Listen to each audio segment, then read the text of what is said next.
make a living. Crypto is on the rise, making that dough in the crypto paradigm.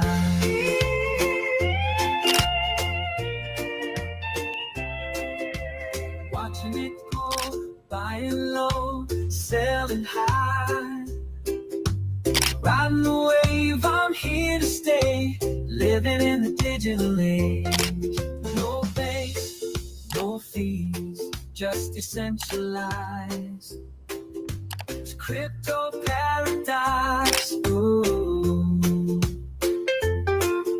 No banks, no fees. Good morning from Paradise Surfers. Happy Thursday. It is November 20th, and we have a great show for you guys today. The September job numbers just dropped. We will cover that data in depth. Bit of a mixed bag. Let's see what the Fed does in response to these numbers. Headline is basically we beat the expectation on job creation, but the unemployment rate ticked up. So a bit of a mixed bag. We'll cover that. We got some other great stories to cover for you guys today. Nick out here yesterday predicting NVDA would beat earnings, and in fact, they smashed them. And we've been out here saying, do not fade AI. This is a 10, 20, 30-year trade. It isn't, faded after a month of bullishness. So once again, we were right. Bulls prevail on at least on that trade for now. And let's see if crypto and Bitcoin can catch a bid here. Still chilling around 90,000 on Bitcoin. But why don't we dig? Well, I guess, look, you got the NVIDIA chart or the NVIDIA story up. I see Jensen Wong there. R.I.P. Michael Burry's NVIDIA put. Bears get wrecked, man. Bears normally do get wrecked. So at least, most of the time. Sometimes they get right occasionally. But don't bet against the pickaxes and the shovels in this AI gold rush. And NVIDIA's just killing it, just crushing it. How much profits? 30 billion in profits in a quarter or more. So incredible stuff. Glad I held, glad I bought, glad I'm still invested in the AI trade. What do you guys say about this this whole AI boom? Is it a bubble? Is it legit? Let's discuss. I think it's sketchy as fuck. But if it wants to keep pumping long enough to keep the markets alive, so we can have a bull run, I'm all for it. But what makes it sketchy? I mean, unless the numbers are made up, in which case all the numbers are made up, in which case everything's made up, in which case the whole world's fugazi and sketchy. Yeah. There's a lot of stuff circulating on a lot of these companies that their numbers are, way off. Things like we've talked about, OpenAI going for $1 trillion valuation when they make $14 billion a year. Don't bring that up to Sam Altman, or he's gonna have a little hissy fit on you. I don't know if you saw that video. He was getting interviewed by someone, and they're talking about. Yeah, he was like, "Do you want to pull your investment, bro?" And the guy he's like, "I'll find someone to buy your investment." It's a very reasonable question. Well, that's a separate thing, though. The one thing I did see about NVIDIA, sort of, I don't want to call it cooking the books, or it's just accounting. Yeah. What it is, it's accounting the way that they're accounting for the depreciation on their chips and their assets, their hardware. They're saying it's like a 5-year depreciation rather than like a 3-year or something like that, because they think that these are viable assets for a longer time frame based on the way they're being used now. That's not fugazi. That's just, reasonable people can differ on that. And if I'm the accountant in NVIDIA, I'm always going to be pushing for let's make the stuff more valuable for longer. Also, the fact of the matter is chips literally get replaced or get outdone every 6 months to 12 months. Okay, that's the way it is. But if you buy the best of the best, I have a NVIDIA 1080 Ti. It's a 10-year-old chip, and I still run 3 monitors, gaming, 15 Google tabs, 2 different Google users. It's still outperforming a lot of modern laptops. Like Crypto Armor got a new laptop. This is outperforming that, and just because it was the best of the best a decade ago. 1080 Ti is an old chip, but it's still very good. So, obviously depreciation as far as value on their books, but as far as still being usable in the AI economy, in the mining economy, in the processing economy, they do have a longer throughput, longer now than ever. So obviously it depends on how much heavier AI gets, But the also argument is that the more advancements in AI, the lighter it can get for computational power as well. Because usually when there's advancements in technology, things bloat and get very heavy, but then there's a turning point where you can get more for less. So nobody knows where it's heading. So arguing over the depreciation, I think, is silly, especially when it's the best of the best chip. And as long as it's still processing what it needs to do, what's the value of your used car in a year from now? I mean, Kelley Blue Book will give you a number, but it depends on a lot of factors. You know, it depends on how hard you drive it. It depends on how much you take care of it, and it depends on what purpose you use it for. And I think the same applies for chips that NVIDIA is creating. Yeah, what scares me more is I've been seeing more and more stories coming out talking about, different competitors that are producing the same type of chips at a fraction of the cost, or, stories like this saying, things like accounts receivable jumping 50% in 2 quarters. This is the amount of money we're talking about. 100%. I am long on AI. I'm long on NVIDIA and all these companies. We know that there's going to be trillions of dollars being poured into this just in the U.S. alone. They're talking about investing something like $2 or $3 trillion just to build out this infrastructure in the U.S., physical infrastructure, let alone the non-physical infrastructure. It's definitely there's a ton of room to grow, but the rate at which these companies have been growing, Amazon is one of the biggest businesses in the world, and they were on that trajectory when the .com bubble burst. I'm just saying, like, there's some definite things that are a little scary going on right now when you look at some of the stock, how inflated the stock market is, how screwed up our overall economy is, how bad the debt is, fiat currencies around the world. There's a lot of things pointing to we might have a major correction somewhere in the relatively near future that is understandably scaring a lot of people. At least you're not like Burry, who is, the markets can remain irrational longer than he can remain solvent. His fund just closed down, literally went bankrupt, has to pay out investors. Then he personally took out a short on NVIDIA before the earnings, and NVIDIA beat earnings, beat revenue, and jumped up over $10 per share. I don't know if he got liquidated on that short, but he's definitely down in a big way on that short. And just like we said yesterday, if NVIDIA beats earnings, then we will see a bounce in crypto. If it misses earnings, we're going to see more dump in the market. That's exactly what happened. Bitcoin jumped from $88,500 to as high as over $93,000, back to $90,000 or $91,000. Ethereum, similar action from like $2,800 to $3,300, and now backtracking some of those gains here as well. So, good to see that whether the Fugazi or not, I'm glad that they made them in the green side of things, because it saved the sell-off that was occurring on Bitcoin and ETH last night. And of course, it's hurting what's his face, the great short guy, all over again. And he's been very against Bitcoin and Ethereum, saying it's top, very against the stock market, saying it's top. So much so that his fund blew up, and now he's losing personal finances as well.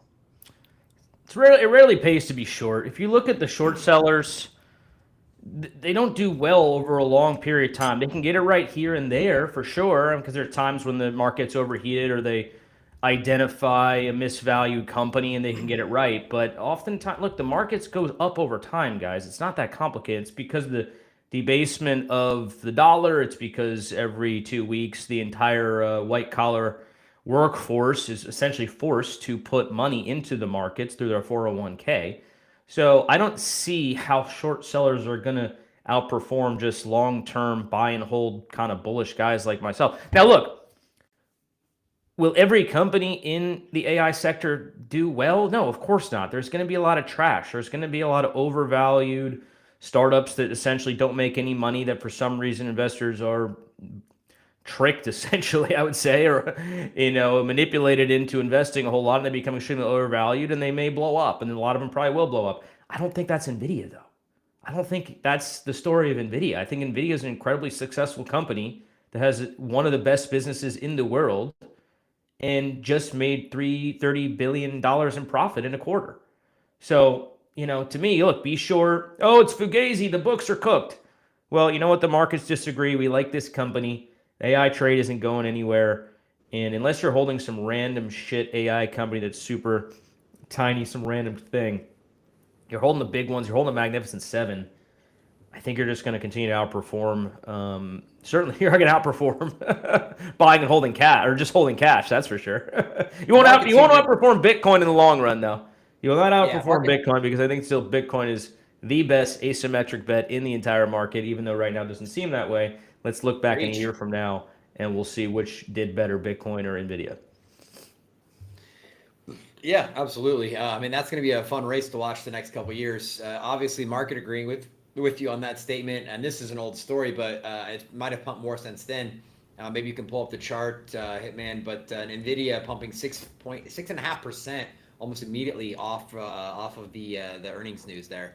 So I think the biggest thing on that news is the $290 billion number there. That's Yeah. insane. That's like 10% of the entire cryptocurrency ecosystem, and that's just because they beat in earnings for a quarter. That happened within minutes. Like that's what's crazy to me. It's like, yes, crypto doesn't feel fun right now, but it's like how small is crypto still? Because that's Bitcoin, Ethereum, XRP, all of these things combined, all the shitcoins combined. It pumped like 10% of that in minutes after beating one quarterly earnings report. Yeah. We are early. Repeat, we are early, ladies and gentlemen. Yeah, that's exactly how I look at it too. I mean, that's more than half of Ethereum's entire market cap in 5 minutes added to the value of NVIDIA. We looked at it yesterday. Hunter Horsley showed how much money there is out there. It's like 120 trillion in equities, 100 something trillion in fixed income, 30 trillion in gold, 250 trillion in real estate, 3 trillion in crypto. Come on, guys. We're early as hell. Just hold. What do we got? What else we got here, folks? Well, and just like we also said, the Nasdaq is green today off the NVIDIA. NVIDIA is directing it. And this is what we kept hammering. We did like a 5-minute segment at the beginning and at the ending. NVIDIA is going to direct the stock market for the next couple days after the earnings report due to sheer size, due to how much weight it has in the indice, and due to the fact that it really touches both traditional markets, risk-on assets, and crypto, because right now it's blended in this GPU gaming ecosystem, a tech company, and an AI company all coming together. So it really is going to affect all the markets, and that's exactly what we're seeing so far. Nasdaq up over 500, NVIDIA up 4.7%, Bitcoin bouncing from 88,000 to 93,000 back to 90, and Ethereum doing something similar. So, everything is happening just as we said it would. So hopefully you tuned in and had that in the back of your head. And yeah, it's still pretty surprising to see Bitcoin and Ethereum underperforming today while other things are doing good once again as Bitcoin struggles to hold the 91,000 level. Well, let's see if we can get some follow through on these bounces. The jobs report dropped today for September. Bit of a surprise, bit of a mixed bag, I would argue. So the headline number was in September, there was about 220,000 jobs created, beating expectations. I think they were expecting only 50,000 jobs or something like that. So quite the beat there in terms of job created. But on the flip side of that, you had unemployment creeping up from 4.3% in the prior month, and that was the expectation, to now 4.4%. And the Fed said, they've stated numerous times, that 4.5% unemployment is the max they want to get to. They don't want to go higher than that. So we're almost there at their, quote, target of where they start to get very concerned about the labor market. But, I was watching some analysts before we jumped on here, someone from JP Morgan, these are smart people. And the takeaway, the consensus around these job figures was basically, if you, are on the FOMC meeting, you're one of the 12 people with a vote, you were already likely in a camp of either cut or hold pat. And these numbers aren't doing anything to convince anyone either way to switch their camps. So, we're looking at now at the poly market. We looked at it right before the stream, and it looks like now 61% on no change. So that's a pretty big increase from, I think yesterday it was like 50. 10 minutes ago, before we started the stream, that was at 64%. It's been moving all over. Yesterday was like 48, 49, then it's like 65, now it's 60. Yeah, people don't know what to think. We did tell you on Monday this number was going to be flying around this week. We did call that there was going to be a ton of volatility on this, so not super surprised to see this. It's more that the market is continuing to not price in a rate cut, thinking the government closure and the lack of data is going to deter them from doing a rate cut. Also, you did have Powell say that no future cuts are predetermined, which people keep leaning on that for the hawkish side. The bears on the rate cut keep leaning on that. So, I don't mind this because I'm not betting on poly market, so I could care less What I do care is I still believe that the Fed should cut rates and will cut rates. And these numbers are good for the market not to be pricing in that rate cut, which means that maybe finally we can start turning around. Because remember, this potential cut would happen after the official ending of QT on December 1st, and then you get a rate cut, and this would be the third rate cut. So some of the earlier rate cuts are starting to come into effect. So, it is wild to see such big swings, 31% swing. But again, I like it. I would rather be on this side of the aisle, because then if we do get a cut, the market will more favorably react. And if we don't get a cut, the market's also pricing that in as well. So maybe we don't get as much downside if Powell shits on our parade. You know, what's interesting, too, about the cut in December, I mean, they've been on record stating that they're looking for at least 3 more rate reductions in the coming months. So it's not as if there's a question as to the trajectory and the direction of where they want to end up from an interest rate standpoint. We know they want to get them lower. The only question is, do they start or continue, I should say, in December?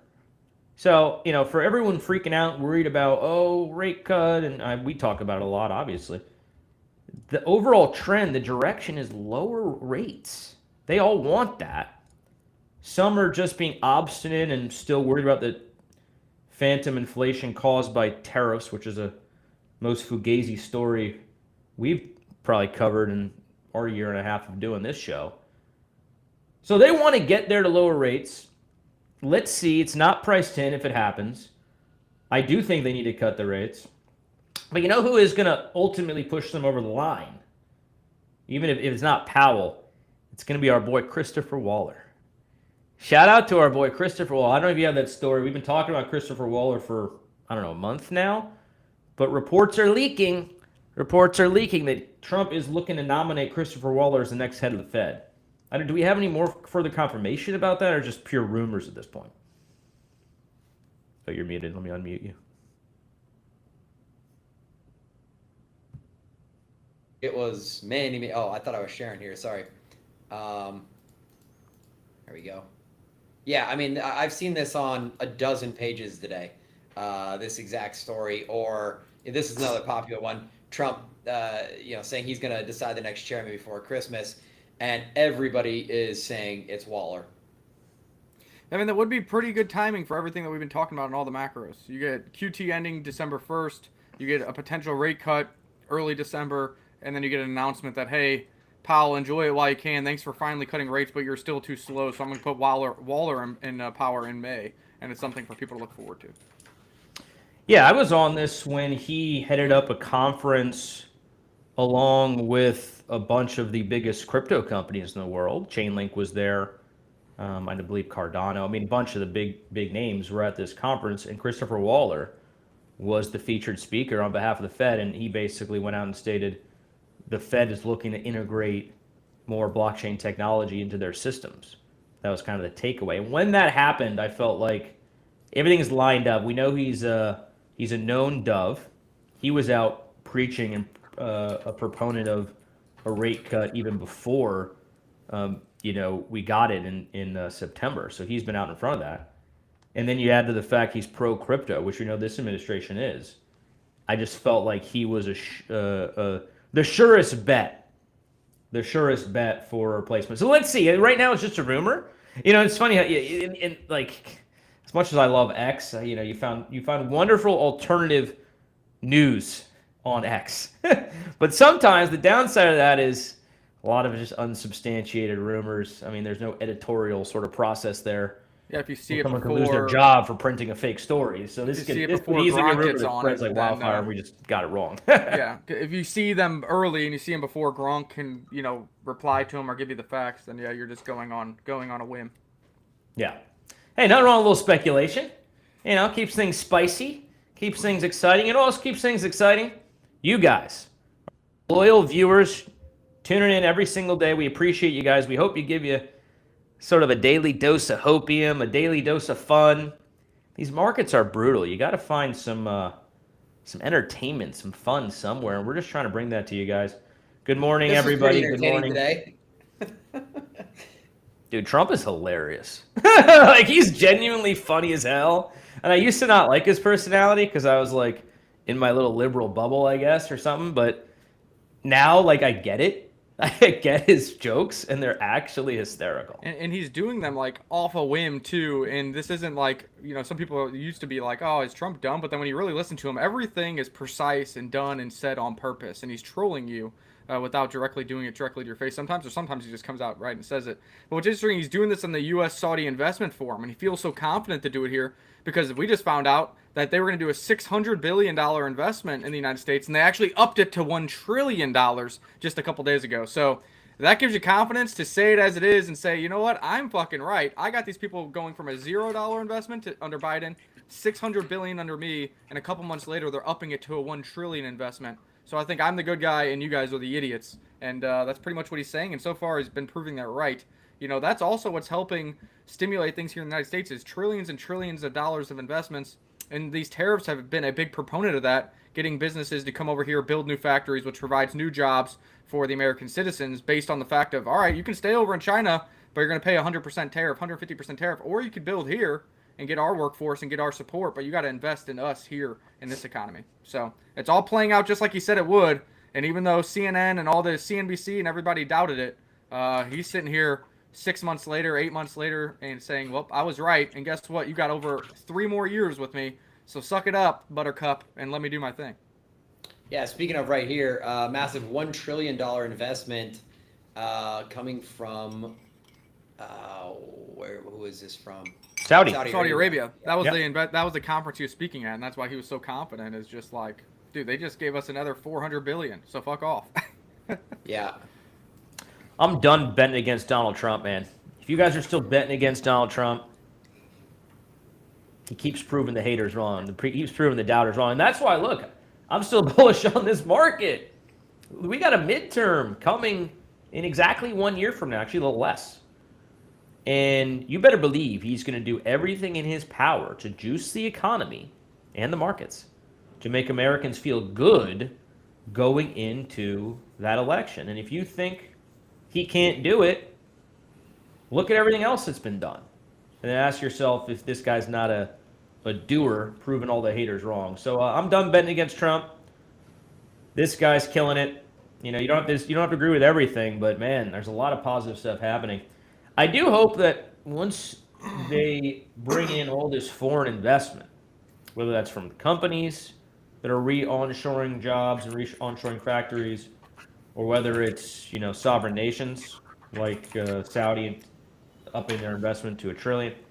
Can we get these lazy bums on EBT stamps and government, support off of that so that they actually have to go back to work? There has been a big thing. So first of all, they asked for the information on that, and only like 23 of the states said yes. 21 of the states, all blue, by the way. You'll find a theme here. All said they're not giving up that information, and they're going to do research themselves. But there has been some moves that they're going to make everybody reapply for SNAP, and we'll see how that process goes. That's a good step. I think we have 42 million people on it. I was saying, hey, I think 15 million. That was just my gut instinct percentage. I said this a month ago. Only 15 million should probably have it. They've come out now and said it might be closer to 12 that are actually elderly or disabled and are not able-bodied individuals that should have SNAP. Now, you can argue, well, there's some able-bodied moms who have 3-4 kids and probably need a little bit of help, blah, blah, blah. Okay, sure, but it's pretty bad when the government is already saying that only 12 of the 42 million are actually like disabled, elderly, or really need the SNAP benefits to survive, and we're paying an additional 30 million on top of that. So we'll see what happens. Hopefully we get reform there. That saves a ton of money. We already have seen massive reform in USADA. I see it all over my Twitter. Oh my God, can you believe the transgender study lab in Africa got their funding cut and had to close down? Yes, great. Good. I voted for that. That is not like the fact that people defend that and they do a sympathy card is crazy. Also, you see all the protests for the illegals that are leaving and getting deported. They're illegals. I don't care. I do not care. And the crazy thing is, it's already been found in the 23 states that hundreds of thousands of illegals are on SNAP benefits, have housing subsidies, and have other government subsidies to pay for them to be here. So you are illegal, and then you get free food, free housing, and you're allowed to vote because there's no voter ID. I wonder why Biden let in millions and millions of illegals. I mean, put the dots together. The things that were conspiracy theories a few years ago are now staring you in the face based on the numbers. And if you're okay with not only allowing illegals in your country, but then paying for their food, paying for their housing, paying for their medical insurance. What is wrong with you? That's why I'm looking at health insurance and it's $795 a month, because apparently illegals can just get it for free. Pretty wild. Well, how's this for here's what we can do is, instead of directly distributing these funds, if you go to a casino and you play there often enough, they'll give you like in-house money. So you might get, it's like, you know, $1,000 in chips, but those chips aren't redeemable for cash. You have to actually go and bet them and win with it, and then you can take out the cash. So here's what I propose. Instead of direct SNAP benefits, we start giving people like house money MetaMask wallets so they can go start trading crypto. And if they turn a profit, they get to keep whatever profit they turn. But other than that, it goes back into the system and recycles in there. So, you know, we get new retail money coming in. We get volume on the charts, and they got an opportunity, if they can trade well, to cash out some gains. There you go. Let's turn all the illegals into degenerate meme coin traders. Yeah, that's definitely a solution to all of America's problems. That's a solution to all of America's problems. But on a serious note, on that, you know, I've been watching X. Thank God for X, by the way, because X is an alternative source of information, and some of it is probably fugazi. Okay, but a lot of it's genuine, and the mainstream media is not reporting on a majority of what you're seeing happening around the world. And I'll give you a prime example that's in line with this discussion here, and it's what you're seeing, I believe it's in Charlotte, North Carolina. That's going around, stories about how ICE is cracking down. Of course, you have like liberals protesting, et cetera. But then you're also seeing like job sites, construction sites that are emptied out from workers. You're seeing that, and also that it does affect, all the various businesses, the restaurants and so on that have popped up around, this sort of informal economy, powered by illegals. And when I was saying, look, we need to eliminate or greatly reduce a lot of the government benefits, I meant that because you can't just, if you all of a sudden kick out all these illegals, there's a lot, Americans won't do a lot of that work. So I think you need to reform the benefits. Well, but what you also need to do is you need to provide a pathway for temporary visa, work visa, something like that, for these folks that are out there in the fields. They're picking strawberries, they're doing this or that. No American's going to do that. We know that for a fact. You could offer me $200 an hour, I wouldn't be out in the field. So you need to have the certain folks. They're not evil people. I know they're here illegally. Let's give them a temporary work visa, something like that, some way that they can genuinely be here, pay taxes, right? They're not citizens. They're not getting all the benefits, but they're here to work. They can send some of the money back home. I got no issues.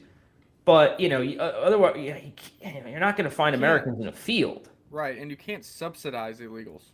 Like, that's where the crazy part No, is. absolutely It's not. like, you throw out the criminals, that's about 1 million people estimated, and they're trying to deport them to El Salvador and doing a bunch of shit. So it's like 1 million criminals that are illegals. Then how many people, they're already finding hundreds of thousands, even with only half of the states reporting, and them only being a week into research, there's hundreds of thousands of illegals on government subsidies. That is crazy. So, that's the argument, is the field workers, the construction workers. But if there's already hundreds of thousands that are on government subsidies, those are all bums. So we just let bums come here. That's crazy. And, we'll see the trajectory of this. But I think, the construction sites being shut down, I think that shows you that business owners should be punished. You're knowingly hiring illegals, not legals, to do these jobs.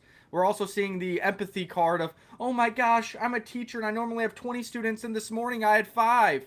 I don't look at that as a sad cry that these kids aren't getting educated. I think it's insane that if I lived in that community, only 25% of the kids in the public school that is paid for by my tax dollars is legal. The other 75% is all illegals? Because otherwise, why would they shut I the got school no down? sympathy That is on the school crazy. stuff. That's ridiculous. It's more just the construction workers, which Americans could do those jobs if they were. There's offered 42 enough million money. Americans that need to get to work. 30 million that are able-bodied. Well, that's the 30 problem. million. If you're getting the free benefits, You gotta why do that. would I do like back-breaking difficult work on a construction site, which is dangerous, which does require training and things like that, if I'm just getting the free benefits? So it needs to go hand in hand. You can't just kick out illegals and then keep giving regular Americans like subsidies to live their entire life basically on the government's dime, because they won't do the hard work. So let's let the Trump administration sort of work this thing out. And the biggest eye-opening thing, honestly, I'm happy the shutdown happened, because we found out about all this fraud and all this waste All and the all the stuff they said craziness didn't happening with happen the or food couldn't stamp. happen. Yeah, they all said it couldn't happen, didn't happen. They can't vote. Well, now all the data's coming out, and some people choose not to believe it. But yeah, that's crazy. How is When these teachers are saying that 75% of the students aren't showing up because they're afraid of ICE. Well, you're only afraid of ICE if you're illegal. So how crazy is it that 75% of the publicly funded schooling system is filled with illegals? That's crazy. Hey, how is it that like you can get benefits without being a citizen? Don't you have to produce proof of citizenship or Social Security? Are they giving out Not Social in a Security not numbers? in a blue The state. whole thing is Apparently, madness. not in a blue state. Apparently, just like they whole thing illegals is can't madness. vote, Meanwhile, I'm but paying- then Gavin Newsom saying that the ICE is going to stand at voting stations to deter votes. Well, the only people who should be afraid of ICE and won't go vote are illegals. So it's just nothing they say makes sense based on the data that's available, and it's pretty wild. And I'm glad it's getting caught. But all the things they said isn't possible, couldn't be happening, won't happen. It's all staring you in the face, and it's costing you money. It's costing you housing. It's costing you inflation. It's costing you government subsidies. Like, it all trickles down to affect you both in your taxes, your income stream, and in the overall inflation. Because if the government is subsidizing housing, that's housing you can't afford. And that's housing that those landlords would rather get a guaranteed paycheck from the government at usually a higher rate than having to find a tenant, and hopefully they keep reapplying yearly and actually paying on time. We got some great comments on our rant here. We in the comment, Bagito, Crypto Paradise is our therapy in this bear market. Oh yeah, there we go. We try to keep it positive, except when we talk about illegal immigrants. That's when we get a little negative, folks. I apologize if that triggers you. I love Martin's comment as well. We gotta make our own crypto island. No bums allowed. No bums allowed, man. Yeah. It's not that difficult, right? It's really not that difficult to build a society that makes sense. It's just some people are choosing to be inflicted with their suicidal empathy, causing a big old mess amongst all these blue states. Yeah, I pay an extraordinary amount of taxes. I don't, I'm not asking you guys to break out a little, tiny little violin for me, but literally yesterday just went to the tax, office in the town, $4,000. Which is that I pay every quarter for my property taxes. I'm not going to tell you how much I paid on income taxes last year, but it was tens and tens of thousands of dollars. So highway robbery, man. That's highway robbery. But it's insane, and I will say as to the property taxes, I mind that less because they are educating. I got 2 kids in the public schools, and we do have good public schools, and they love the teachers and they're learning stuff. And God knows I couldn't teach my kids how to read. It's actually hard to teach someone how to read. Oh, for sure. That's not like an intuitive, oh yeah, I know how to do that. Like, you need special training. So I'm not against that per se, but yeah, I don't just, it was pissing me off when I kept seeing on X, all the streams of the EBT people just piling shit into their car. And here I am, like, when I go to the store, I'm a little bit discerning. I'm like, you know what? These strawberries are a bit too much this week. It's like $13 this week. I'm gonna pass on that, and I'm gonna, I'll buy this instead. Like, and these people are just piling stuff, and that's our tax dollars. Like, this is madness. This is pure madness. So, and I think the only reason we get so worked up about it is because it's madness. But there's so many people. 30% of the population defends that and protests that. Meanwhile, they're probably on the same benefits because it's a Tuesday at 9 a.m. and they're in the streets protesting. Well, I've gotten pretty much all my liberal friends to admit that they do not like waste in the EBT system and that they're against the waste, but they do want to help, like, the poor moms that can't get a job and stuff. And honestly, I'm not too far away from that position, but it took a while for them to admit that there was something wrong here. Right, that takes you from the 42 million more towards my figure of 15 million. That's what we're saying. I'm not saying zero benefits because there is going to always be some, but it's like 42 million, guys. It's like 12.5% of the population is getting funded by you. That's crazy. How's your public school system there? Is your classes empty? Maybe that'll make you reassess your property taxes. if your daughter comes home and is like, half my class didn't show up, Daddy, because they're afraid of ICE. It's like, well, hang on a second. These property taxes are a little insane. No, I didn't notice that. Everything's been mostly the same where I live in my town. One thing about where I live, you bemoan the high property taxes, but it kind of creates, I don't want to call them gated communities, but I mean, some people just can't afford to live in these nicer towns. I don't even live in the nicest town, but it kind of keeps out a little bit of the riffraff, which I'm happy with that. But in any event, let's get back to the crypto markets. Where do we stand? What are the stories we got? I got a lot of stories queued up today. Talking about not being able to afford gated communities or nice housing, and we're all here struggling. You know, everybody who's complaining about this altcoin or that altcoin or this network or that network, or you told me to buy this, I didn't take profits and it's down or whatever. I think you need to realize where the market is. If Bitcoin was at new all-time highs, Ethereum still hasn't hit new all-time highs. If it was up there at 5 or 10,000, then yes, you would have a point. But it isn't. Ethereum is down 42% in 3 months, but you don't see me schizo posting against Vitalik Buterin because he's working hard, building free and open source, blah, blah, blah, blah, blah. This is Richard Hart. If Ethereum can be down 42% in 3 months, whatever it is that you are holding can be down bigly too.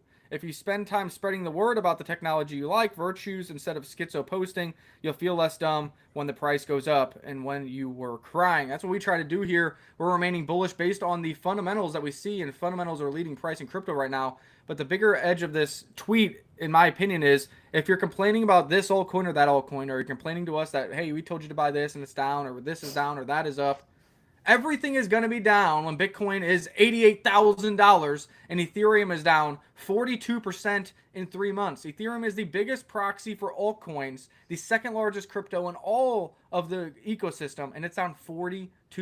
Do you really think that any microcap, small cap, or mid cap altcoin that you're buying outside of Zcash and Zen, of which we told you to buy Zen, would be up? It's just not physically possible when it comes to market dynamics, especially in crypto. Is anyone expecting altcoins to be up? Like, I haven't counted these people. I think most people kind of resign to the fact that, you know what, we're not having an alt season up until the time Fed, starts QE and injects, trillions back in the financial markets. Like, I don't think anyone's expecting. You shouldn't be. If you're upset that alts are down, I mean, I'm upset, but I'm not like confused as to why. I mean, we've had now 2 years of the Fed tightening and squeezing. I know they've had a few interest rate cuts throughout that, but they've been selling, $2 or $3 trillion worth of assets that they had sucked up during, the COVID boom times.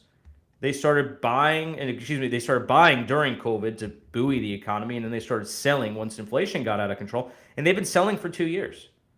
And, crypto and Bitcoin, altcoins, whatever, they are that weather vane for liquidity and for Fed policy. They'll tell you what the Fed is doing in real time, even before the Fed does something often. So I don't know anyone who's thinking that, oh my God, we should be at, an alt season right now. I think we've all sort of resigned ourselves. Ain't no alt season up until the Fed allows it to happen. And, it may happen here starting December 1 when they stop selling their assets, or it may happen on the 10th when they cut the rates, if they cut the rates, or we may just have to wait until QE starts, kind of like 2019 played out, kind of like 2019, folks. So patience, first, middle, last name, got to embrace it. Well, what else we got what here, other folks? news pieces do we have today? This is I thought an interesting. Slowly, we've been seeing kind of the mask come off here, and the reality of what's going on behind the scenes being made more and more public over time. Now, the U.S. government talking about laying the groundwork to move liquidity operations from the Fed to the Treasury. Interesting. It's almost as if the Fed was always the Fed. It's almost as if the Fed was, never really a fully private organization that was completely autonomous and unbiased and independent. Yeah, I don't know what to make of this. Like, I think on its face, Fed independence makes sense. You can make that argument. Like, you need a non-political body that is making decisions outside and apart from political considerations, because sometimes the economy needs a dose of, hard medicine or whatever it is, tough medicine, to get inflation under control. And sometimes you wouldn't want a politician, in control of the economy, because they could just pump things up and manipulate things, whatever, in advance of an election or something like that. But the problem became when the Fed, I think itself, became politicized. And when the Fed stopped being data dependent and just started, making things up, basically. Phantom inflation's coming because of tariffs. We don't like tariffs. We're economists. We've been taught all our lives tariffs bad, bad, bad. We don't like them. I didn't vote for Trump. He's dumb. So I'm, I don't care what the data says. I'm, against, rate cut, for example. And that's just one example. So the Fed's been politicized. And because of that, I actually don't really have an issue with the Treasury now sort of taking over the reins and exerting much more control over the economy. So let's just see how this story plays out. It's what Trump wants. I mean, he's been on record saying, basically the Fed and the Treasury and the presidency needs more power over the economy. It shouldn't be all resting in the hands of the Fed. So this is what Trump wants. Let's see how this plays out. It's a long-term story. I don't think we can even fully wrap our head around the true implications of what this will mean over the long term. But the Fed's politicized. It's been politicized. So the whole notion of we got to have a apolitical body and control the economy, well, that wasn't happening anyway. So I'm not against this change. Yeah, for me, it was more the, again, kind of the unmasking of us pretending that it's so unbiased and so third party and so, private entity, when it really hasn't been for a long time. And seeing them say they want to bring it back in the fold, their, kind of reality is do whatever they're going to do, but be straightforward about it. Don't try and be like, oh, the Fed's so politically unbiased and they're a third-party private organization and yada yada. When that, again, in my opinion, hasn't been the case for a while. There's been clear influences, on monetary policy for a long, long time. It's nothing's ever apolitical, and everyone has their biases. Every FOMC voter, the 12 people that set the policy, they all have their political biases. So it's always been that way. Let's see if this change ultimately is good. I think it's probably good. Look, if you're in risk assets, and you're of the mindset that the economy has been sort of the Fed has just muted the economy and pushed down jobs and just overall hurt things for the past year and a half, then I think this is a welcome change. Let's see if it ends up happening, though. This is just speculation, I think. Anyway, let's switch back to NVIDIA, because we got our boy Hex, but we did cover NVIDIA earnings. I guess the takeaway was some of us felt like perhaps the earnings were a little manufactured, and then it's like, well, no, they're just accounting for depreciation maybe a little bit differently than what some of the bears may have thought. And the big picture is, look, NVIDIA is a great company, $30 billion in profit in a quarter. This AI trade isn't going anywhere. I hope you didn't sell out your NVIDIA stock. I hope you're not short AI in general. It just doesn't make sense to do that, given where the economy is going, given where jobs are going, given where technology is going. Why would you sell the leader who's building the pickaxes and the shovel in the AI gold rush? Why would you sell that? Unless you needed money now or whatever. Yeah, or unless this you're trying is a 10-year to play. Yeah, if you think that most of the gains are already out of it, you can look to other investment opportunities. Another one that we like that we've been on would be AMD, which is going to be their biggest competitor, and also does CPUs, not just GPUs. AMD has followed NVIDIA here in the rally, but it does have a gap higher from 170 up to the current price of 228. So if AMD fills that gap and ever gets back to $165 to $170 a share, that's when I would put on your radar at a fraction of the market capitalization of NVIDIA, in the same sector, and has been one of their major competitors since the 2017 early days, because they do GPUs, they do CPUs, and they've been competing in the gaming space, but now they're going to be competing in the dawn of the AI space as well. So I'm not saying AMD is ever going to catch NVIDIA, but they do have more upside and speculation aspect there as far as market capitalization, and they do offer different things that NVIDIA doesn't, such as CPU competing with Intel. NVIDIA has kind of stayed out of the CPU race. Yeah, that's a great point, actually. I think finding sort of lower market cap, call them gems. I know AMD isn't exactly an unknown entity. If you're an AI, if you have any of these AI, indices, the AI ETFs, I should say, you own AMD as well. But NVIDIA is going to go up. It may not beat the index though, right? It's going to be the index in a sense, you know. So if you're looking for outperformance, taking a little bit more risk, then sure, you know, maybe sell your AMD, sell your, you know, NVIDIA to find some lower cap stuff, fine. But for me, I just hold these things 30 years and, you know, retire on the beach when I'm 60. That's it. Simple as that. Oh, it looks like we got a new viewer here. What's going on, Pulse Jitsu? Pulse Jitsu with Fast Abdul. What a great name. Shout out to your name on YouTube. You're in it for the tech, baby. In it for the tech. Yeah, I mean, Pulse chain faster, cheaper, and younger than Ethereum. There you go. In it for the tech. Pulse Jitsu. Yeah. Oh yeah. If you're here for the Pulse chain tech, that's legit. That's legit.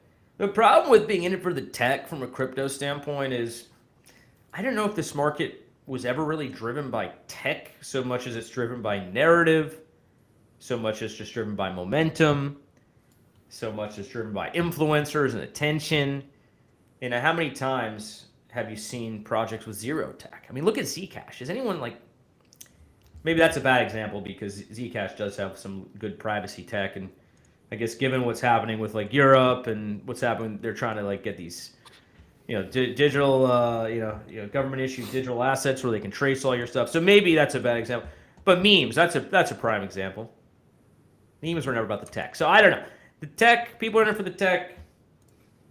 I guess I have Ethereum for the tech, but it's not for the tech. It's for the adoption. Do you know what I mean? You're only getting adoption because of the tech, though. Well, yeah, I guess you can make that argument.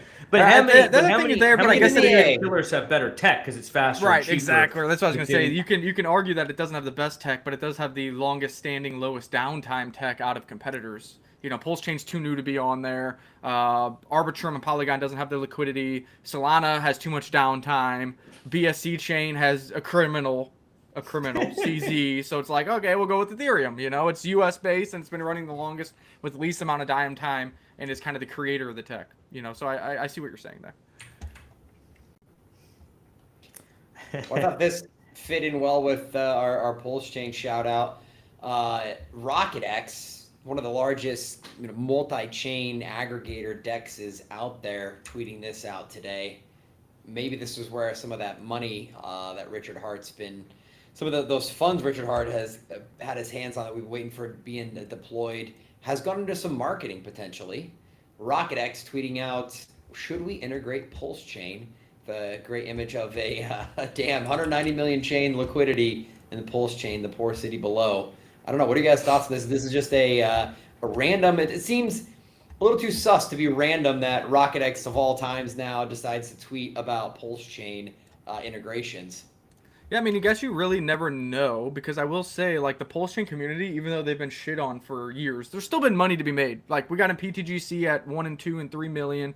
It's still, even on this downturn, yes, it's not 400 million market cap anymore, but it's still 40 or 50 million. You're still up big. Surf token launched at 10,000, went to 3.9 million, still at 300K. You know, there still has been money to be made, even though the blue chips are down. But that community is still so strong and so active. Like, if you look at this interactions and you compare this to their other tweets, I bet you this is higher. I bet you it's a ton of new users, and I bet you it's a ton of Hex and Pulse Chain maxis under there giving reasons why they should actually integrate Pulse Chain. I'm not going to say that Pulse Chain people are smarter or higher IQ, but usually they articulate why it should be listed or why it shouldn't be. And then also, it's a very hated community. There's going to be tons of people on here, I bet, that are saying, no, don't do it. Oh, Richard's a scammer. Both of those things together give you big engagements, big following, big interactions, and put you on the feed for everybody to see, like yourself. Yeah, a couple things about this. For one, shout out to Kieran. Kieran is the founder of RocketX. Little known fact. Didn't we invest in RocketX pre-sale? Absolutely. Not only did we invest in the pre-sale of RocketX, but we were one of the lead advisors, actually. This was 4 or 5 years ago. And when we first got involved with them, they were building like a vault. It was like kind of a DeFi yield-generating vault, and then they pivoted over to bridging and cross-chain DEX, and they've actually absolutely smashed it. The rebrand looks great. Kieran's a super solid dude. Honestly, one of the most upstanding guys I'll meet in crypto. So shout out to Kieran, RocketX. That pre-sale did incredibly well for us. So very cool to see them doing well. And look, I completely agree with everything Nick just said. If you look Yeah. at Look Pulse at these Chain, 1K, 2K, 800, and then you come to the Pulse X, 32,000. yeah, because it got all the likes and the retweets. Pulse Chain's got a great community. It really does. Pulse Chain, I mean, if you look at how many like L1s and L2s out there that have a larger market cap than Pulse Chain, that have no real transaction volume on their chain. They have a community that's just solely there for whatever airdrop that was being farmed, and they're generating like $2 in transaction revenue a day. There's probably 50 chains like that. And then there's Pulse Chain. Super undervalued, genuinely passionate community. Yes, a lot of haters, but a lot of really passionate community members. Actual usage on the chain every single day. Probably 5-6 D apps that people are using on a regular basis. PulseX, right? Hex, others that do well from an adoption standpoint. And then the front man who's polarizing, but at least he's out there doing something, galvanizing communities. So to me, Pulse Chain, you look at across all these so-called smaller L1s and L2s, what's a better one from an adoption standpoint relative to price? I don't think there's any from an adoption relative to price. I think the other good one, just relative to adoption, would be the BSC chain. But of course, we've been very early with that, and we've been saying now for a long time that I think Pulse Chain could be this cycle's BSC, and that hasn't played out yet. But also, we haven't had the cycle yet. There hasn't been an altcoin cycle. There hasn't been a layer 1 cycle, a layer 2 cycle. Ethereum hasn't gone to new all-time highs yet. So that thought or idea has not been proven wrong yet, because based on traditional 4-year cycles and what we've seen in the past, we have not had that part in the cycle yet where that could become a reality. And again, if we're 30% lower from now by the end of the year, maybe we threw in the white flag and we were wrong and bear market's here. But if not, this isn't a 4-year cycle. This is the first ever 5-year cycle. And the fundamentals and the macros are telling us that there's still a chance here for that to be the reality. And if you believe just the data that you're seeing, then that is a more of a likelihood than not for that to be a reality. So many parallels to 2019. This cycle and this moment in the market reminds me so much of 2019. First of all, you had the government shutdown then, prolonged, ended. Market didn't start pumping when it ended, contrary to popular belief. It actually only started to pump and recover a bit when Fed ended that round of quantitative tightening. But then you zoom out even more and you realize that only in 2020, so the following year, following this analogy that would then lead us to 2026, did the market start to really go parabolic and pump massively when they started QE. So are we not following the same exact playbook here? So people, I think, look, it's been so tough because the expectations were 2025, year after the halving. And hell, I even believed that for a long time until I started digging this data and doing this show and really thinking about the markets in a much more deeper, meaningful way. I thought the 4-year halving was still intact for a long time. So you're thinking 2025, amazing, yay, we're going to get rich. And then so essentially the opposite happened. Yeah, Bitcoin did well, Ethereum did well for a couple months, Solana went on a great run, sure, but everything else has just been in the shitter. Go ahead, Nate. Yeah, good. Yeah, I thought you were going to say something there, but yeah, and that's what we've been saying, and we've even said, if you look back at our videos, that there's going to be volatility at the end of 2025 due to the 4-year halving cycle people wanting to dump out, and then the elongating or super cycle people wanting to stay long, and that's exactly what we've seen. We just thought that volatility would come from new highs on Bitcoin and Ethereum from higher levels, not from Ethereum failing to go to a new all-time high and Bitcoin hitting 124, then 125, then 126. So the volatility hurts a lot more because we didn't get as high before that, tug-of-war competition we're having going on right now happened. A lot of the 4-year halving cycle people are just like, all right, well, we got 126. ETH didn't even get a new all-time high, but, based on our data and the day and the month and the number of days, I got to sell out. I want to sleep good for the next 2 years and not worry what if I was wrong and the 4-year halving cycle was just a dud this year versus what we've seen in the past. So I think that's what we're seeing. We talked about this months ago. I went back to those videos. It's just we thought we'd be at higher levels. Yes, we got all-time highs, but they're barely over the all-time highs. So when you do get this volatility to the downside, it's hurting a little more, that's for sure. I'm over the pain. I was in pain like a week ago. Now I'm inured to the pain. I'm like, all right, I'm happy with my $90,000 Bitcoin. I'm not being greedy. I'm not saying, oh, wow, I should have sold. You have to accept reality sometimes. Nate, I was wondering if you could pull up, there's a story on the whales that are actually now buying Bitcoin. If you look at who's been selling and now who's been buying in the past, like, say, a couple weeks. We know that if you, let's say a month ago, when Bitcoin was over 100,000, you had a ton of those OG whales selling out their bags for billions. I think the story's shifted now. The story's changed since this crash below 100,000 to where it's the short-term holders selling out and it's the whales buying, which is, that's completely consistent with what you'd expect to see now with the rebound you'd think was coming next. So I guess I'm not surprised to see it, but yeah, whales are increasing at a rapid rate. Good work, whales. Thank you. So the green line is the number of entities with a balance of over 1,000 Bitcoin, and it jumped up by like 150. So 150 people accumulating over 1,000 Bitcoin in new wallets, or wallets that they already had, but they finally hit over that threshold. So pretty interesting. Not something that you wouldn't expect if people were waiting for dips and they're finally getting in. We talked about David Portnoy putting to work like $1 million or $2 million on the dip a couple days ago. So there's a lot of money out there, is what we're always saying. And when an opportunity represents itself, people that know about this asset class will reevaluate. And, there's always people who make the low as far as selling, but there's also people who make the low as finally buying. I know it's hard to buy when the candles are red, but some of these whales, at least 150 people, are buying in size over 1,000 Bitcoin during this dip. Well, that's here kind of to what Mario said just a minute ago. Our bags, if you're in alts, our bags are down so much now already. If we end up having to wait another few years, like if you lose another 20% when you're already down 80, 90%, what are you going to sell when it goes down from 90% to 93%? Like, you're going to hold anyway. So, like, that's where a lot of my hopium is that, hey, if we go up, it's icing on the cake. We're already down this bad. It can't get that much worse. Martin says, hey, do you notice that... Martin says, hey, do you notice if you make a lot of money, we'll end up on the beach, but the same is true if we lose all of our money in crypto. We always need to find something positive. Yeah, we can just all be homeless on the beach in Cali and get some government subsidies, apparently. If things don't go too well, we'll meet you there. Yeah. The beach is a mindset, ladies and gentlemen.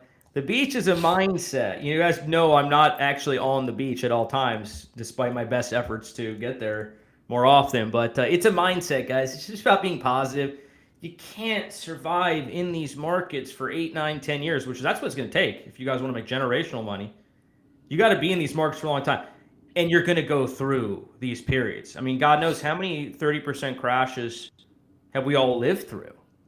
You can't do it if you're going to be all pissed off and angry and, Michael Burry's type of mindset, the market's all fugazi, everyone's a scammer, get out, short everything, like I'm an angry asshole. That doesn't really work long term in these markets, in my experience. So you got to stay positive, have that stay on the beach mindset. When the market's burning down, crashing all around you, just laugh about it. You know that this asset is going to go up eventually. If you've been in crypto long enough, you know that Bitcoin is going to go back up. When that happens, do we have further downside in the interim? That's anyone's guess. But, 5 years, do you think Bitcoin price is going to be $90,000? The one asset that looks like it wants to go up before Bitcoin does is Zcash. This is a pretty good formation for those of you who trade these things with a target above $1,400, which, yes, would be another 2x for Zcash. Now, it doesn't mean it's going to happen right here, right now, as it's running into overhead resistance. But as long as it holds this uptrend line, you're going to coil up, get power, and that breakout could send you much higher. Now, in order for Zcash to do a double up would be absolutely massive, but you probably would need some help from the broader market from Bitcoin and Ethereum, unless we continue to see Bitcoin whales such as Arthur Hayes continue to full pour their Bitcoin into Zcash. But it's interesting to see that privacy narrative is still alive and now creating more bullish formations. At some point, you would say, well, this is people painting a picture so they can get out. That's what they said right here, right? This was it. That was it. Zcash is done. When it went to 441, well, that ended up just being an ABC correction before another new move to another new all-time high. So privacy narrative still seems to be alive. I want it to stay alive because we do know that Richard Hart is working on a new privacy protocol on Pulse Chain, and we want anything to launch on Pulse Chain to help pump those bags, because anything pumping there helps the Surf token, helps the PTGC bag, and other bags that we hold. So let's see if this stays alive. The chart sure seems like the privacy narrative is alive. because while Bitcoin and Ethereum went to new lows yesterday, Zcash is trying to attack its highs once again. I've been so tempted to just start aping all of our favorite DGEM plays and altcoins on Pulse Chain recently. I mean, I'm still staking my EMIT, still been buying. I actually bought a bag a week or so ago, but just seeing how low some of these projects, where we know the founders, we know the teams, it's that risk to reward ratio. Like, how much farther down can they go? Not that much farther. But if we do catch a bid next year where we see the markets recover, it is the 5-year cycle instead of the 4-year cycle. Pulse Chain's not going anywhere, and some of these projects, man, we know the teams, we know how dedicated they are, we know the community over there. The upside is insane. Yeah, and it's due to liquidity bonding. That's the thing. You can't swim upstream. A lot of the projects went very heavy in the liquidity bonding, and due to the education, where you're bonding yourself to the blue chips rather than stables, and you're relying on that network to have success. And they continue to add liquidity via transaction fees, via LP because they're providing DeFi yield, whatever it is. So when Pulse Chain rallies, we saw it with Surf. Surf launched a 10K market cap, went to 800K on FOMO, back to 360. I remember being on the beach doing live shows from the beach saying, hey, when I get back, we're going to do marketing, but also it looks like Pulse Chain is going to go up, which is going to drive Surf much higher. Surf went from 350,000 market cap to 3.9 million on the back of only a 30% rally in Pulse Chain. And that's because when those blue chips go up, it drags your price higher. It creates froth over on the network. It helps onboard new people to the network. And then when they buy these low liquidity, high upside altcoins that have good utility, good token economics, and deflationary supply, the price surges. So you're talking about EMIT, you're talking about PTGC, you're talking about PLSX, but don't forget about Surf either. The same thing applies. Some people in our DAO, not many, because nobody's left, but they're like, oh man, I thought Surf was going to go to the moon. I thought we were going to 100 million. I said 100 million by the end of the cycle, or it's a failure. We got to 4 million when Pulse Chain went up 30%. What if Pulse Chain does a 5, a 10, a 20x from these levels? Because remember, Pulse Chain is near all-time lows now. A 10 or a 20x is still a failure in my eyes. Really, Pulse Chain now needs to do a 50x. So if Surf, for example, went to 4 million when Pulse did a 30% rally, what happens if Pulse Chain does a 25x? And we're still active, and we're still buying tokens and burning tokens and adding LP and working with other projects that are doing the same for Surf. Those altcoins, like Nate is saying, will be explosive. We've already seen it happen on Surf, on PTGC, and others. When you get some green candles, 30, 40, 50% on Pulse Chain, those things soar 2x, 3x, 5x, just due to LP bonding and the dynamics of the market. I'm getting bullish again, hearing you guys talk. It doesn't feel good. I'm not saying it feels good now. I don't know when the bottom is. I'm just saying, if you believe in Richard Hart or Pulse Chain is going to do anything, 5x, 10x, then you have to believe that the altcoins we're in are going to do massive gains based on the history that we've already seen. Absolutely. I mean, I'll tell you what, everyone I know who's made life-changing gains in crypto did it through altcoins. They did it by sort of timing, not exactly timing the bottom perfectly, but getting involved in altcoins during a bear market. And then watching, not all of them, but some of them, do 5, 10, 50, 100 times. That's how everyone I know who got really rich crypto. I know there's OGs who bought Bitcoin in 2013. I don't know any of those guys because I got involved in 2017, right, when the altcoins were a thing. So everyone I know who got rich did it buying alts at the bottom of a bear market. I know it's so hard. And honestly, I've sold out most of my random small altcoins, not obviously any Surf, but I had a lot of different things. Why I had to do it. It wasn't because I wanted to, because of Uncle Sam, and I had a massive tax bill. So thanks everyone on EBT stamps, and thanks, military industrial complex. I'm glad I could fund you guys, and now my massive tax bill and the altcoins that was based around are not going to get me 100x, and I'm not going to get $5 million off of those coins anymore. But if it was up to me, I would have just held them. I would have just held them because, again, you make the most money. Yeah, obviously, it's tremendous risk, so don't get it twisted. But everyone who made a lot of money in crypto did it buying altcoins at the bottom. So shout out to Nate. Shout out to everyone with the balls and the guts to do it. I wish I still had a big altcoin bag, but Uncle Sam fucked me over. Damn taxes. Yeah. That's why I'm so pissed seeing those people in EBT stamps. Here I am selling my lottery tickets. The last of my Chain GPT, for example, I still had a bag of Chain GPT. That's probably gonna do great when the bull market comes back. But I had to sell it because I didn't want to sell. I don't like selling my true blue chip. I don't like selling Ether, Bitcoin. Like I don't like doing that. I'd rather sell like someone that's proud. Maybe gonna do 100, but whatever. That's my risk appetite, my risk parameters.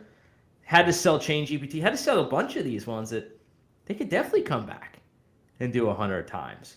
So is what it is. Is what it is. Shout out to everyone who's pulling the trigger on low cap. Guys, you got big cojones, and I think it's probably going to pay off for you in the next, say, 3, 6, 9 months when we're finally in a ripping and roaring alt season, if it happens.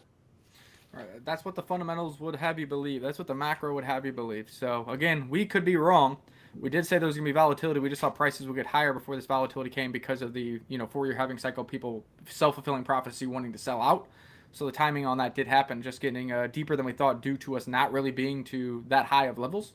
And hopefully the Fed keeps cutting. Trump keeps doing what he's doing. Stimulus checks before the midterms. And the 5-year cycle is here due to the business cycle elongating. The ISM, which we've been quoting a long time, actually went down another % over the past couple days, which means it's higher for longer for the crypto markets. We're waiting for that ISM needs to go up like 50 or 60% before it even gets to the same levels in which the previous cycles topped. So that's what we're keeping our eye on. That's why we're still holding out hope. And before we head off, I also want to pull up the bull market peak indicators. We always talk about these because we're watching all these data points. And it's just like, if the data said to sell, we would tell you to sell. It's just not doing it. It's telling you 100% hold or buy. 0 of 30 have been hit. These are the indicators that predicted the previous Bitcoin tops. Not a single one has been hit. And the percentage is actually going down. Why? Because Bitcoin is going down. These indicators are becoming more and more further away from the top. It's down to 43.66%. Last time we looked at this, it was like 48%. So we are going based off the data. We're going based off the fundamentals and the macros. That's all we can do. And you got to weather some 20% and 30% dips and hope that we are right and hope that the data is right. But all the 4-year cyclists say this is the way it is because of the cycles. Well, all the data points, because of the cycles, none of them are being hit. So how can I say, yep, the top is in, we need to sell everything and move on from a asset class I believe in, and none of these data points are happening? 100% hold. 100% hold. I hope you guys are seeing that. And look, could these indicators be wrong? Maybe. Could we be wrong? Maybe. I don't think we are. You know who's trying to throw some cold water on our upcoming rally? The Senate Republicans. Did you guys see this story? The Senate Republicans are poo-pooing the $2,000 stimulus check that Donald Trump is proposing. Can you imagine? They want to pay down the deficit with the tariff money. You mean the deficit that you caused with your profligate spending on a bunch of illegal immigrants and EBTs and foreign intervention and, trillions on foreign wars and all this stuff? So, the American people are suffering, the middle class is suffering and struggling. You just want to pay down the deficit that you yourself caused with your irresponsible governance? Yeah, I think that's silly on multiple points. Number one, sending out $2,000 to all the citizens that make $150,000 or less, I think that's the number I've heard. There's still remaining leftover tariffs that will be used for the deficit. So still money going towards the deficit. Number two, for those people in the Senate seats, would you like to keep your Senate seats? I would like Republicans in power rather than Democrats, because a $2,000 stimulus check right before people have to vote might entice some of the lower IQ individuals or the impoverished individuals to vote in your favor. Come on, use your brain here. Number three, I want the stimulus check because I know what happens when we get stimulus check. Risk on assets go up, and everybody watching the show own risk on assets. So there's like 3 reasons on which you would want the stimulus check. All 3 of them are a positive reason. 50-50 split between stimulus and deficit, getting Republicans back in power, and pumping my bags. So Republican senators, how about you just shut the fuck up? I don't understand what angle you're taking on why you would be against it. Since when do you care about fiscal responsibility? Right, no shit. Like, making $250,000 a year, and free food and free cars.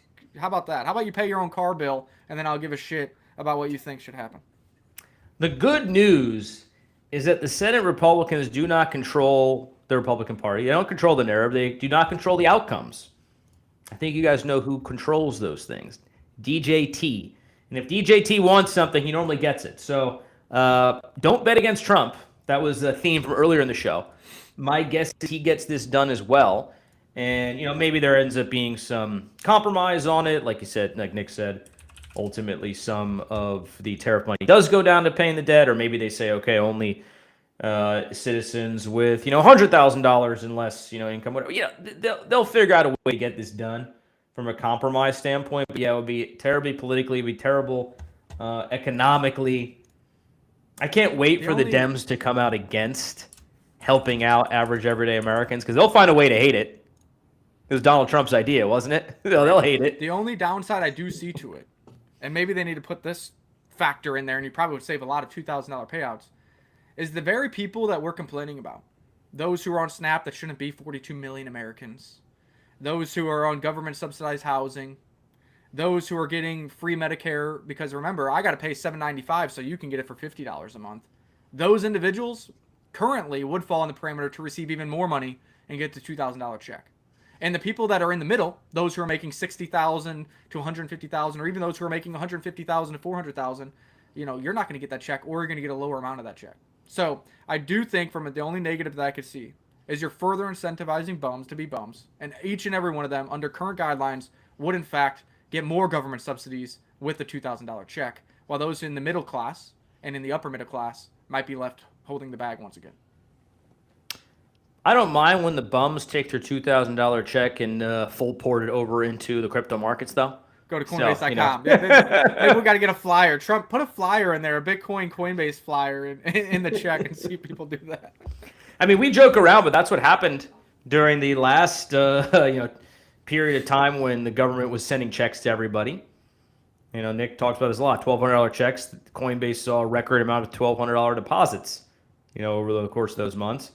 And certainly we were the beneficiaries of, that stimulus when it went down, because we were in the crypto markets. It'll be interesting to see whether we get to the heady heights of 2021 bull market, because that was when the government was printing like mad, $3 trillion. That was when interest rates were zero, right? People could refinance, saving thousands every month, putting that into the markets or whatever. I don't think we get back there, but I'm actually glad that we're not going to get back there, because that caused massive inflation. That caused a big mess. I mean, yeah, it was cool to get rich for those few months, but it caused ultimately a big mess. Better to continue to just push forward on this quote-unquote soft landing. Allow the market to stair-step up as it's been doing. Allow the Fed to slowly ease, get back to neutral. Allow Trump to stimulate a little bit, but not too much.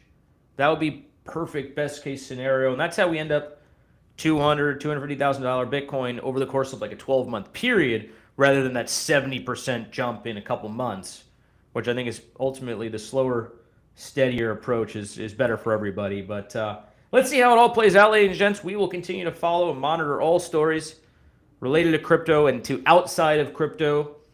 Frank here, get the $2,000 check, boys. I know you don't not live in the States, Frank, but we'll do our best. We'll do our best to get the checks. We'll do our best to full port it over into crypto. We got a job to do, and we're doing it for you guys. Is Vietnam giving out $2,000 checks, Nate? They are not. They are giving out $200 rent though. Much cheaper over there, right? Yeah. Take your wins where you can get them. Exactly. All right, ladies and gents, great stuff today. We'll be back tomorrow for a Friday show, and until then, we will see you on the beach.